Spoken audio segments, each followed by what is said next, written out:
Hello everybody, welcome to today's webinar, Winter Wonderland, How to Stay Active in Colder Weather.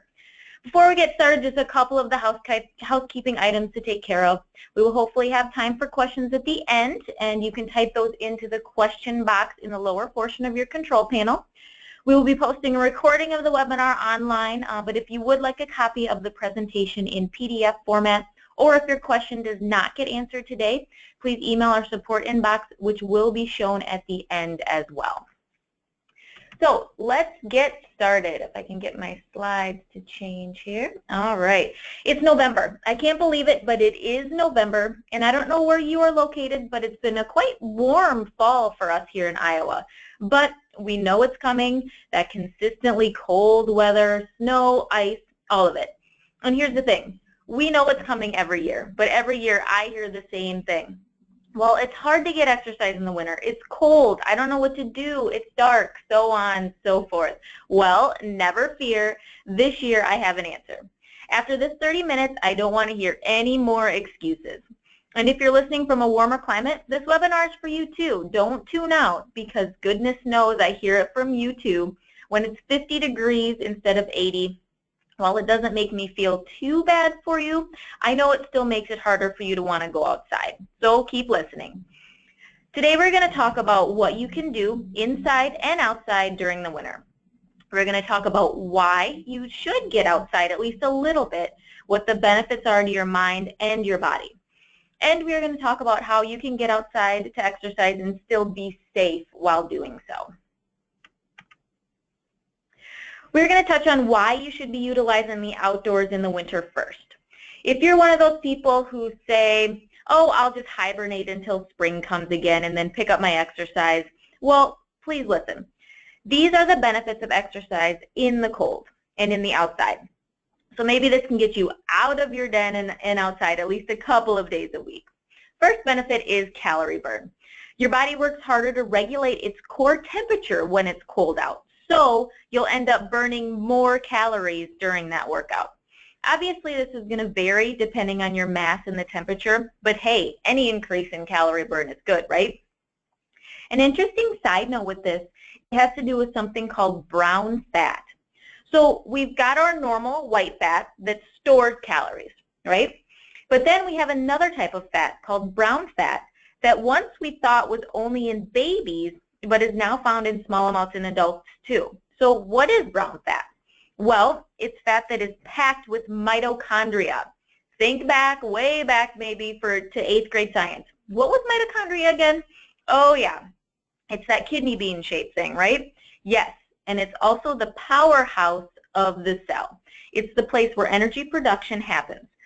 So this brown fat that is full of mitochondria burns energy and produces heat.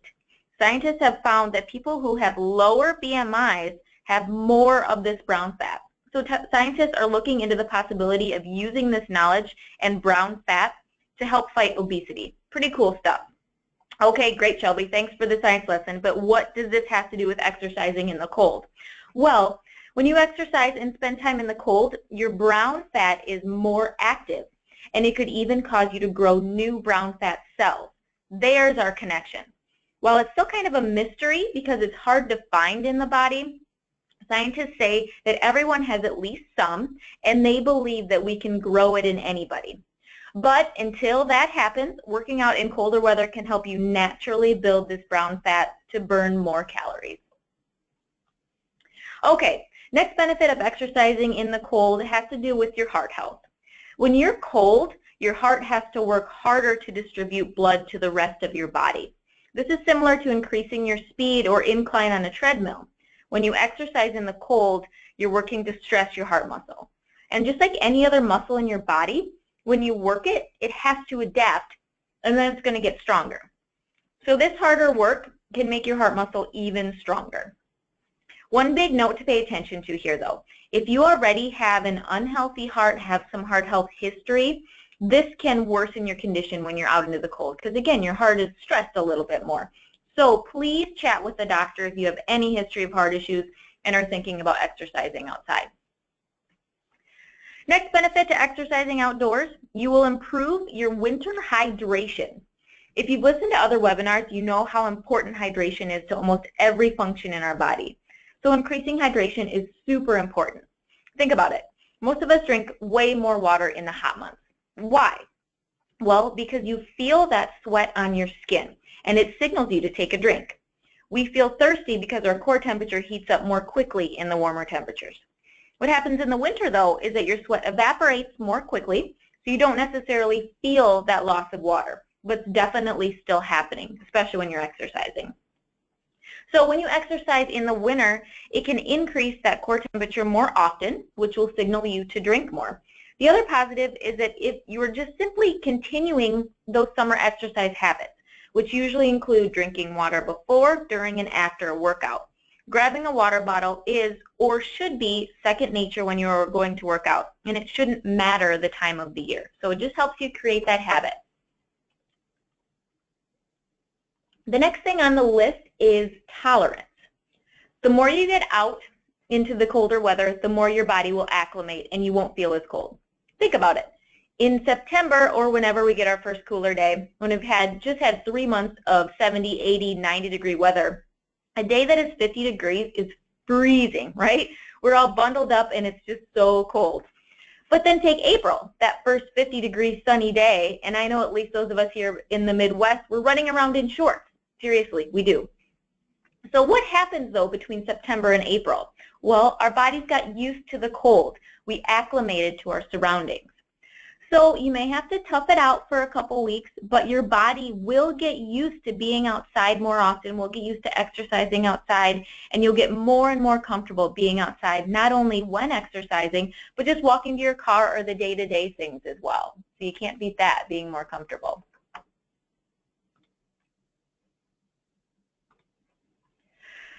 All right, a few more benefits, then we'll move on to some ideas. Similar to utilizing our consistency with workouts to stay hydrated, when you work out in the winter, it's going to take you longer to warm up and cool down. So you'll realize how important that aspect of your exercise is. A lot of us don't warm up enough, especially in the heat. So taking the time to warm up and cool down is crucial, no matter what the temperature is. But really taking your time to make sure the muscles are loose and ready to go when it's colder can build those habits that you can use throughout the year. Second to last benefit, you will get that much needed vitamin D. If you aren't familiar with vitamin D, it's a wonderful thing that is produced in our skin as a result of exposure to the sun's rays. Vitamin D is vital in regulating the absorption of calcium, keeping the immune system functioning normally, and normal growth of bones and teeth. Just as important is the research that shows vitamin D may play an important role in regulating mood and warning off depression. Ever heard of the winter blues or seasonal affective disorder? Yep, lack of vitamin D can be a part of those problems. Most of us are exposed to the sun regularly in the summer months, but don't get nearly as much in the winter. Now, partly that is because the sun isn't as prevalent in the winter, but it's mainly because we're usually hiding from the cold inside. So getting outside consistently when the sun is shining in the winter can really help to get that needed dose of vitamin D. One side note here, don't forget your sunscreen. Even though it's cold, you can absolutely still get sunburned. So make sure you put it on that exposed skin before you head out. On a similar note, our last benefit is in your mood and energy. I just touched on one way getting outside can help, but there are more ways that getting outside can help that mood and energy. One way, the cold boost that energy is simply because it's cold. When we don't have the humidity and heat that can wear us down in the summer, the fresh air stimulates our senses and increases our endorphins, which are those feel-good hormones. And because your body is typically working harder in the winter when you're exercising, your production of endorphins increases even more. Good stuff. So again, lots of positives for not only physical health, but mental health as well.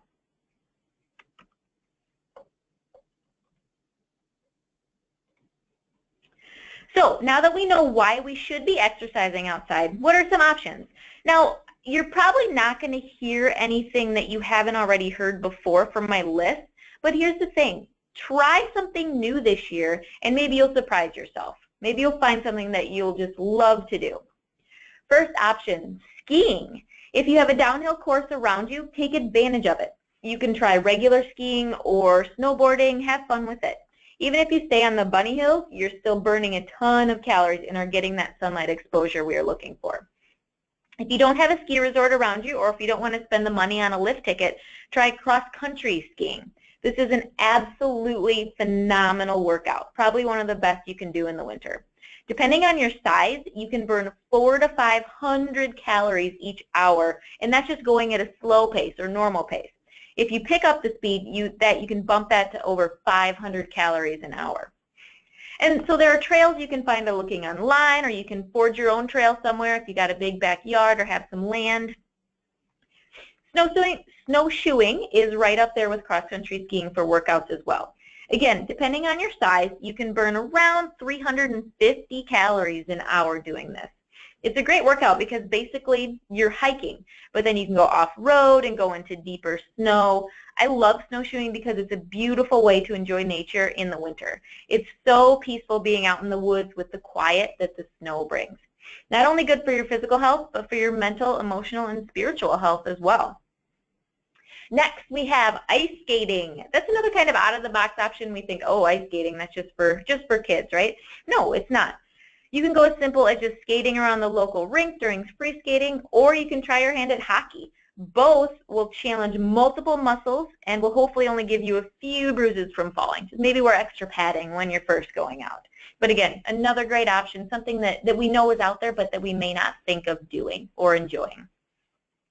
My first few options here are a little more involved since you need equipment, but here's the good news. There are almost always places around you that will rent all of this equipment, skis, snowshoes, ice skates. I know we have places around here that rent them for free. So do your research, give some calls around and find out where you can get some fun going. The last few options here are simple, but still great ways to get that heart pumping in the cold. Walking, biking, running may not seem obvious in the winter, but they absolutely should be. If you run, bike, or walk in the summer, then keep that routine. Yes, you have to be more careful of ice and the elements, but you can absolutely still do them. There are new bike tires out there I know that are specifically for winter riding, so if you've already got a nice bike, why not use it all year round? If you have dogs or other pets that need to be outside, they shouldn't get stuck inside just because you don't like to go outside in the winter. They need activity and exposure to outdoors just as much as you do. So don't let them run around the backyard. Get active with them. Again, use that time to get that heart pumping. Also, like I mentioned already, if you get home after dark, you can use your lunch hour or your 30-minute lunch to get a quick walk in. It'll give you a great refreshing break from work and will also, again, get that blood flowing, get that dose of vitamin D. It's all good stuff. And last but certainly not the last of the options that I have is shoveling. If you have a nice big snowfall that requires you to do some digging, see if you can put away the snowblower and at least do some of it by hand. I know some of you have big driveways and lots of sidewalks and it's not realistic to do it all by hand, but take 15, 20, 30 minutes and do some shoveling. Get in a quick workout. You're out there anyways, might as well take advantage of it, right? Now again, be sure that you're using proper form, especially if it's a heavier wet snow. You need to squat down, lift with your legs, don't lift with that low back. That's where we can get into trouble. Keep your good posture, keep that core, keep those stomach muscles nice and tight. Look online or ask your doctor for proper form for that. But again, another fantastic way to get a workout in. All right, switching gears a little bit, but not too much. Be a kid again. When we grow up, it's unfortunate, but we lose a lot of that playfulness that we had as a kid and just the joy. When you're a kid, when you see that first snowfall, how excited were you to get out there and play in it? Let's find a way to have fun again. And what better way than to do some of these things on my list here? If you do have kids, take a page from their book and do what they want to do. Go out and play. Build a fort or an igloo. Get your arsenal of snowballs together and have a good old-fashioned snowball fight. If you don't have kids, grab some friends and see who can survive. Sometimes it's more fun to do it with adults. Running, diving, dodging, you're going to get your heart rate up, and I can promise you you're probably going to have a smile on your face the time as long as you're doing it too, right? If you don't want to get too competitive, just go out and build a snowman. rolling that heavy base, lifting, again with proper form, the next snowball sizes up to make the torso and the head is a great workout. And then you'll have a beautiful friend to show off when you're done. Like I said already, building an igloo or a fort is a great way to protect yourself from flying snowballs, but it's also a fun and great way to use your imagination. And again, something to do with your kids too. Another great heart-pumping activity is sledding. Who doesn't love flying down that snowy hill, trying not to tip over or take out any other sledders along the way? And the great part is you have to get back up to the top of the hill to do it again. So you've got a phenomenal exercise trekking your way up back to get that thrill again. And finally, use your imagination again and just make up some games. You can play tag, king of the mountain, anything to get you and your family or friends moving and enjoying the outside will get those great benefits that we talked about. And again, it doesn't have to be work. You can have fun while getting the exercise in at the same time. All right, so I know there are some times that it's just simply not safe to be outside. For those of you who have never been in negative-degree weather, you are very lucky. But those of us who have know how dangerous it can be. So for those times when it's not realistic to be outside, have a backup option that is inside. This is where people struggle too. They say, well, I run outside and I bike outside in the summer, but I just don't do that in the winter, or it's too cold, or I don't want to. Okay, then have a backup option. It's as simple as that. The first place to look for something fresh and not boring is the internet. There are literally thousands of great workouts that you can find on YouTube, Pinterest, or other sites. You can fit it to your likes, your dislikes, your time needs, your equipment needs. You can find anything that's going to fit what you want to do. acefitness.org is a fantastic site that actually has workouts and step-by-step instructions on how to do them, which again is so important in preventing injury. So that's a great accredited resource to look at too. So no matter which workouts you find, make sure you know that proper form and look that up, and always check with your doctor if you have concerns. So along the same lines as looking up exercises online, if you don't have equipment, do body weight exercises. And again, you can find those workouts online, or you can make stuff up yourself. We all are fairly familiar with squats and lunges and those things. Your body is a fantastic tool to get active, and it's always with you, right? You don't have to purchase anything. Push-ups, crunches, jumping jacks, squats, yoga, all of it is as simple as getting up and doing it. So here's an example. 3 to 5 minutes, jog in place or walk in place. Then pick 5 exercises. Do 10 to 15 of those exercises, and then go through that cycle 2 or 3 times, depending on how tired you are. And then do a 5-minute walking in place cool down. That's it. You're done. I just gave you your first workout. Don't say that that's too simple and it won't get me results. That's not true. If you go at a pace that's increasing your heart rate and making your muscles tired and fatigued, then your body is working, and your body has to adapt to those stressors. And with what it does, it increases the muscle size, it increases the strength of your heart if you're doing more cardio, and it can improve those biometrics that we're all looking to improve. And of course, you can always join a gym in the winter as your backup. Depending on the gyms around you, some may have deals on winter months, or that you can pay month by month. Or if you can find a good deal, get a yearly membership, and then you have a backup plan for those not so great spring, summer, and fall days too. Bottom line, have a backup plan for the days that it's not safe to get outside, or if you're just feeling a bit too cold and just want to stay inside. I'll let you do it a few times anyways. I'm going to say it again, have a backup plan. That eliminates excuses in so many cases. A couple other quick options for indoor workouts that I wanted to make sure I included here. If you live or work in a larger city that has a mall, walk.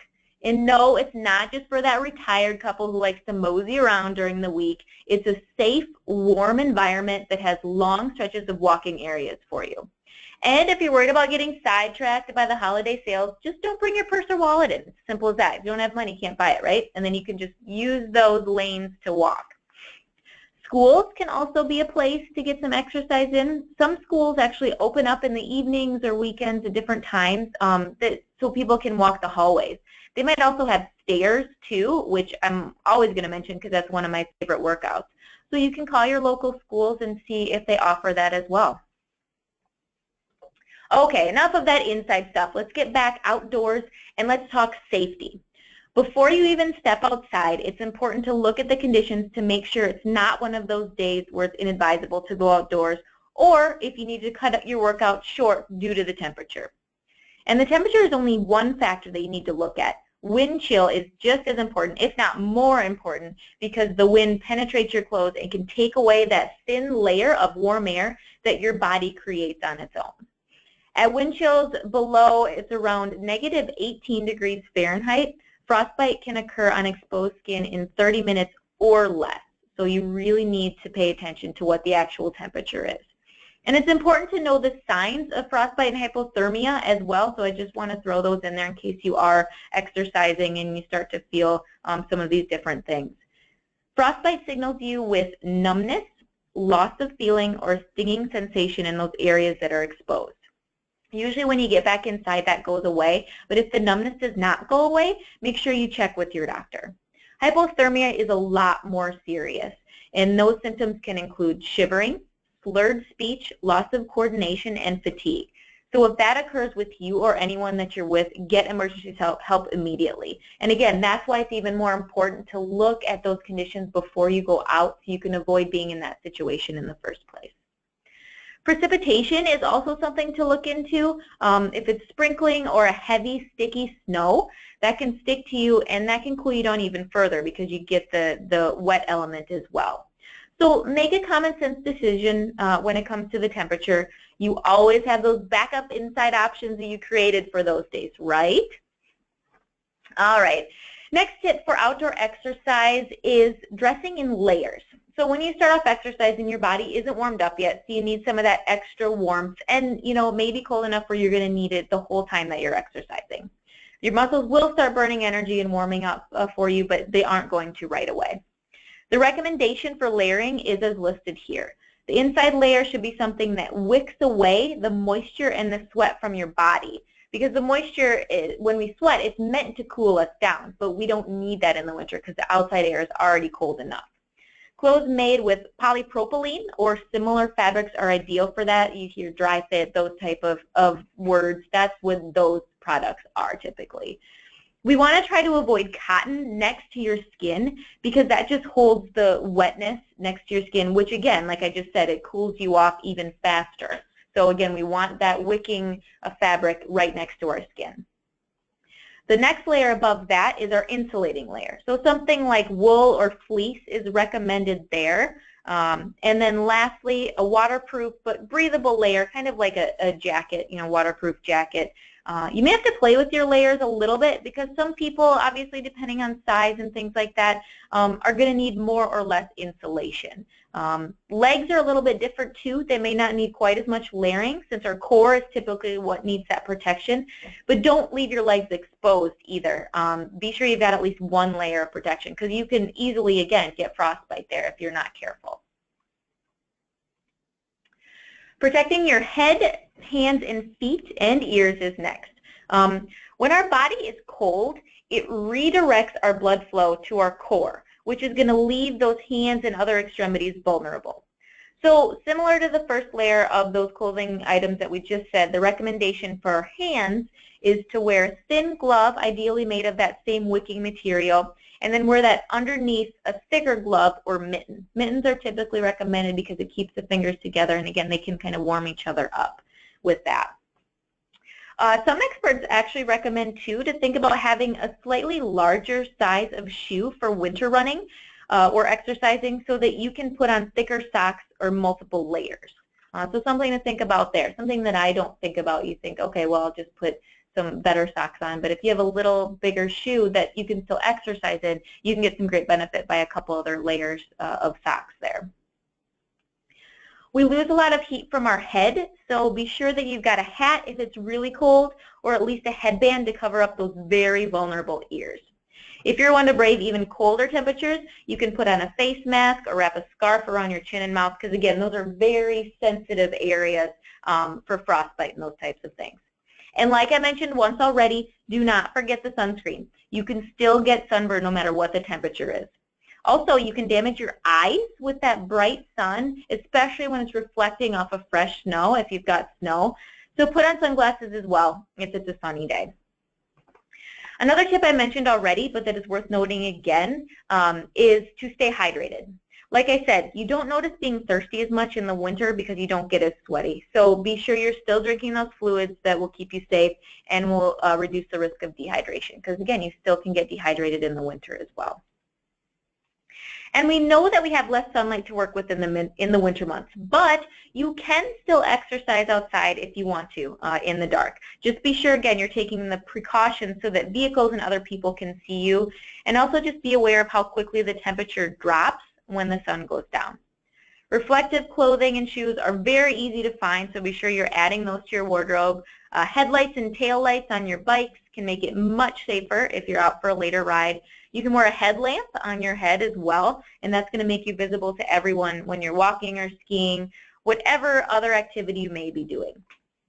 So that's it for me, but I just want to say again, think outside the box, have fun with it. You can still get exercise in the winter, and you can see all the health benefits that comes with it. Again, we just want to maintain that health no matter what time of year it is, and these are some great options to do it. So before we get to any questions, if anyone has them, just a quick recap of what we've got for upcoming webinars. In December, we're going to talk about handling the holidays, how to stay healthy during the most wonderful time or slash stressful time of the year. We're going to talk about stress. We're going to talk about healthier eating habits. We're going to talk about ways to get exercise in. And then January, kind of a typical thing, SMART goals.